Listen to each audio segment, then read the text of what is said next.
DJI Spreading Wings S1000 Plus installation demonstration. Assembling the Spreading Wings S1000 Plus. Open the box. Install the retractable landing gear. Slide a landing gear skid tube into a landing gear leg. Fasten with an M2.5 by 6.7 screw. Repeat with the other leg. Insert the landing gear leg into the attachment point on the center frame. Ensure the warning sticker faces out. Repeat with the other leg. Fasten with M3x8 screws. Install the spring. Connect the large U-shaped end to the clamp on the landing gear. Connect the smaller bent end to the wire attached to the main frame. Install the frame arms. Ensure the propellers are in good condition. Ensure each propeller cover is installed tightly. Ensure the motors are mounted firmly and rotate freely. Mount the arms with a red bracket to the M1 and M2 positions to indicate the aircraft nose. Find the arms with a CCW mark. Mount arms marked CCW to the M1, M3, M5, and M7 positions on the center frame. Find the arms with a CW mark. Mount arms marked CW to the M2, M4, M6, and M8 positions on the center frame. To mount, insert each arm vertically into the mounting area. Insert the screws from the right side and tighten appropriately. Gently lift the frame arm and twist the red knob to lock it in place. Repeat with all of the arms. Remove the upper center board. Unscrew the 4 screws under the lower center board, then remove the round cover. Insert 2 cables into each power bracket. Red cables go together into positive brackets, and black cables go into negative brackets.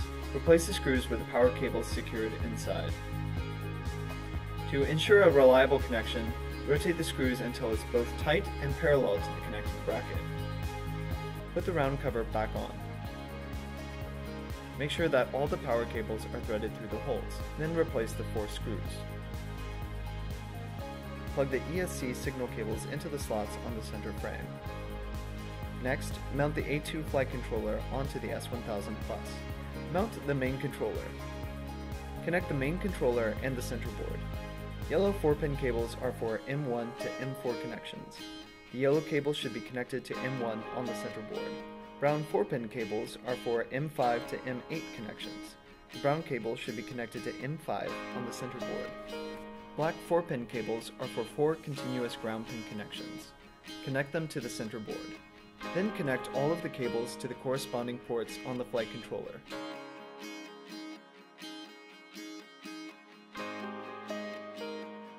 Attach the IMU to the center frame with the arrow pointing towards the nose.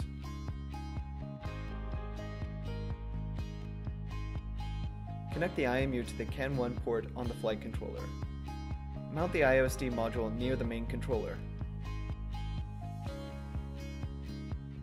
Mount the PMU module. Connect the PMU power cable. Connect the PW port on the PMU to the CAN 2 port on the flight controller. Connect the IOSD power cable to the center board. Plug the PMU X1 cable into the X1 port on the flight controller. Install the LED module. Here we put it on the left. Thread the cables through the center frame and connect them to the PMU. Attach the GPS mounting bracket. Remount the upper center board with the GPS stand mounted. Tighten the screws. Mount the GPS module to the bracket using the GPS stand. Ensure the arrow on the GPS is pointing towards the aircraft nose. Connect the GPS to the CAN port on the IMU. Connect the IOSD to the CAN port on the GPS. Connect the landing gear's power cable to the center board. Connect the F1 port of the A2 controller to the in port of the landing gear. Connect the landing gear power cable to the power port on the center board. Now install a Zenmuse Z15 5D3 HD gimbal with a camera attached. Attach the gimbal to the mounting bracket of the S1000 Plus. Plug the GCU power cables into the respective ports. Connect the GCU and IOSD with the CAN cable. Attach some Velcro tape to the battery tray. Attach the battery tray and battery. The S1000 Plus uses AS150 spark-proof plugs. Connect black plugs, then connect red plugs. Installation is complete. Thanks for watching.